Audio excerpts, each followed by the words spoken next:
You just inherited a house. But what if it's actually a financial nightmare? Before you decide to keep or sell, you need to understand these 6 brutal truths. Getting the keys to your childhood home can feel like the ultimate gift, a legacy of love from your parents. It's supposed to be a blessing, right? A foundation of your future built on a lifetime of their hard work. But for way too many people, that dream quickly spirals into a financial nightmare. What looks like a gift can actually be a curse in disguise, loaded with hidden traps that can drain your savings, tear your family apart, and maybe even bankrupt you. So before you make a single move with that inherited property, prepare a financial balance sheet and hear the 6 brutal truths that could change everything. Truth number 1, the emotional trap will cloud your judgment. The first trap isn't financial, it's emotional. Grief is a powerful, overwhelming force. And that house is often the last physical connection you have to your parents. It's filled with memories, and the idea of selling it can feel like a flat-out betrayal. You might feel this heavy weight, this obligation to keep it exactly as it was, to preserve that legacy. That's completely normal, but it's also a massive risk to your financial health. When you're grieving, you are not in the right headspace to be making huge financial decisions. Sentimentality can trick you into holding onto a house that you can't afford, that's way too big, or that's hundreds of miles away from your actual life. The emotional need to honor your parents can blind you to the cold, hard numbers. It's critical to give yourself a time to grieve, but you must separate the memories from the asset. Your parents' legacy is in your heart and your stories, not in the drywall and floorboards. Rushing to keep the house out of guilt without a clear-headed plan is the first step toward financial ruin. Truth number 2, hidden debts and deferred maintenance are your problems now. You just didn't inherit a house, you inherited every single one of its problems. And older homes, especially if your parents were aging in place, often come with a long, expensive list of surprises. This is the second brutal truth. Your parents' problems are now your problems. The mortgage is the obvious one. If there's still a loan on the house, the debt doesn't just vanish.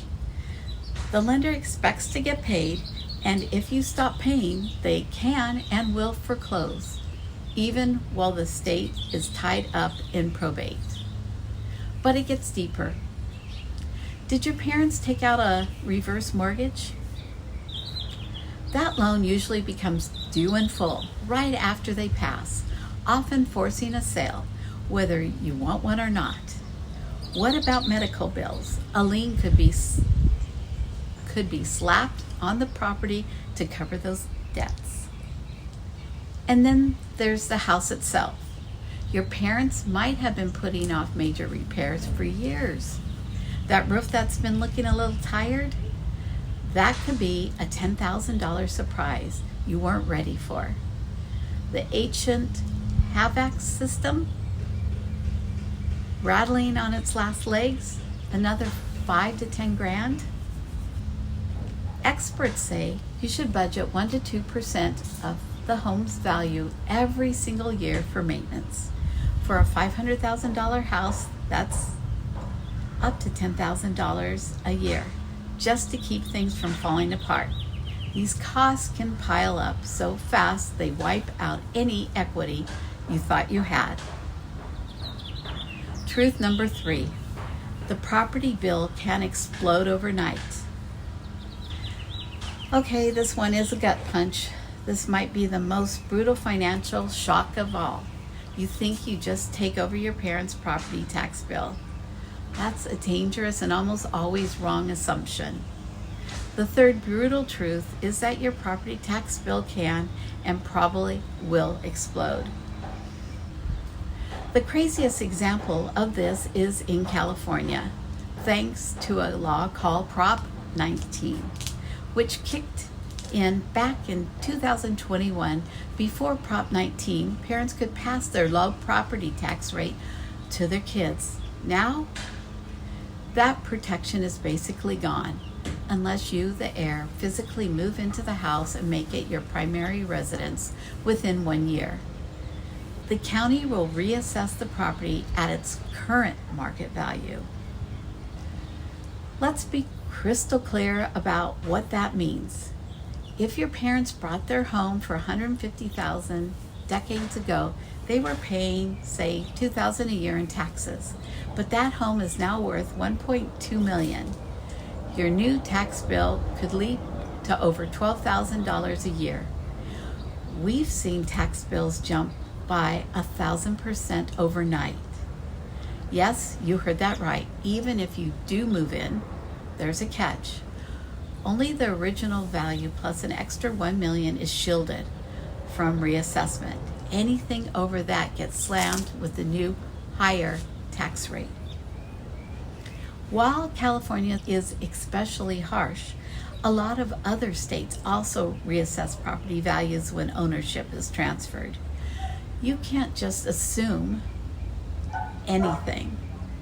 You have to call your local county assessor's office immediately and find out what your new tax bill will be.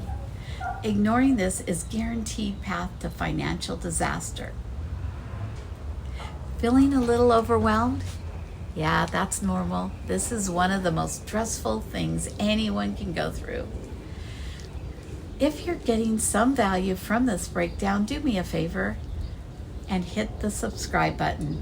My whole goal here is to give you clear, no-nonsense advice you need to protect your money and your family. Truth number 4, the step-up basis isn't a golden ticket. You probably heard this fancy term, the step-up basis, and thought it was a magic wand that makes tax problems disappear. It's not.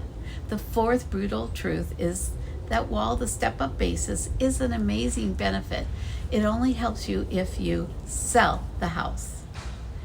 It does absolutely nothing to help you afford to keep it. Here's how it works. The basis is just the value of an asset for tax purposes, usually the price it was bought for. When you inherit a house, the IRS steps up that basis from whatever the house fair market value was on the date of death. For example, let's say your parents bought the house for $100,000 and it's worth $500,000 when you inherit it. Your new basis is $500,000. If you turn around and sell it immediately for $500,000, your capital gain is zero, and you owe zero capital gains. That is huge win. It saves you from paying taxes on that $400,000 of appreciation. But did you catch the keyword, sell? The step-up basis doesn't print cash. It doesn't pay these new sky-high property taxes. It doesn't fix the leaky roof or the busted furnace. It doesn't cover the mortgage or the insurance. It is only a tax benefit tied to a sale. People get hypnotized by that idea and think they received a tax-free gift. All the while, the actual real-world costs of just owning a home are bleeding them dry. Truth number 5, the timeline is working against you. From the second you inherit that house, a clock starts ticking. And the 5th brutal truth is that time is not on your side. While you're grieving and trying to get your bearings, the bills are coming and the deadlines are real. The mortgage company doesn't pause for your grief. Miss a payment and late fees can pile on in as little as 15 days. The foreclosure process can start in just 120 days. The lights, the water, the homeowner's insurance, the property taxes, all of it continues nonstop. In fact, you have to notify the insurance company because coverage of a vacant home can get way more expensive or even be dropped if it's empty for too long. Then you have the legal deadlines. If you're in California and want a shot at saving that low tax base, you have exactly 1 year to move in and make it your primary home. If the house didn't have a trust and has to go through probate court, you could be stuck waiting 6 to 18 months before you can even legally sell it. All while the bills keep piling up on your doorstep. Kicking the can down the road doesn't stop the financial bleeding. Every month of indecision is another month you're paying out of your own pocket for an asset you don't fully control yet. Truth number 6, the biggest destroyer of wealth and families is sibling conflict. We save the most dangerous trap for last. This is the one that doesn't just torch your inheritance, but can destroy your family forever. The 6th and final brutal truth is that inheriting a house with siblings is a full-blown nightmare. Even with a perfect will, disagreements explode. One sibling wants to sell immediately for cash. Another wants to keep the house for sentimental reasons. A third thinks you should rent it out for income. These are goals that just don't mix. What happens when one sibling was living there and now won't leave or pay rent? They might feel entitled to stay, but the other siblings are now co-owners, losing out on rental income or a big payout. What if one sibling wants to buy out the others but can't get a loan? Or you all can't agree on a fair price?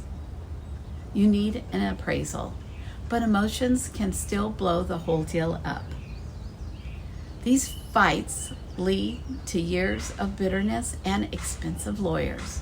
Siblings can even force a sale through nasty legal process called a partition lawsuit.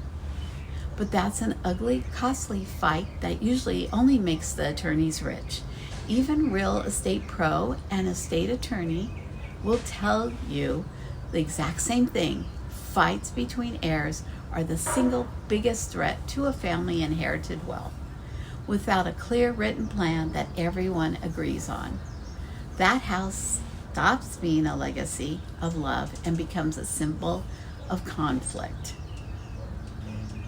So where does this leave you?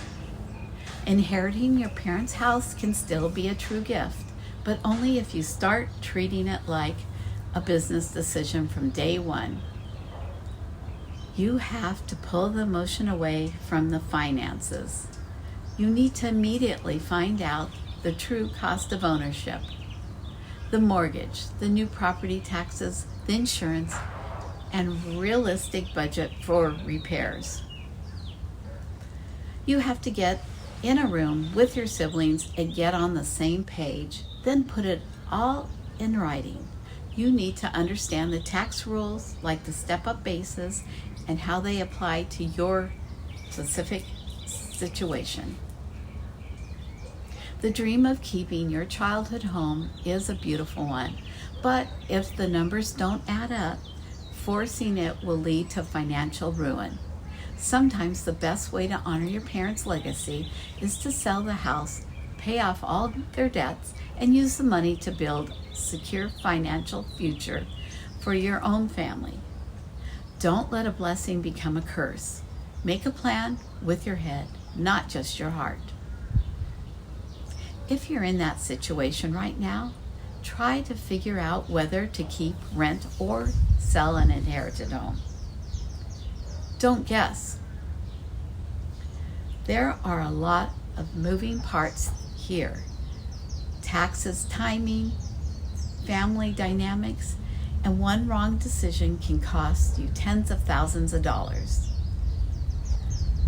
If you want help walking through your specific situation, reach out.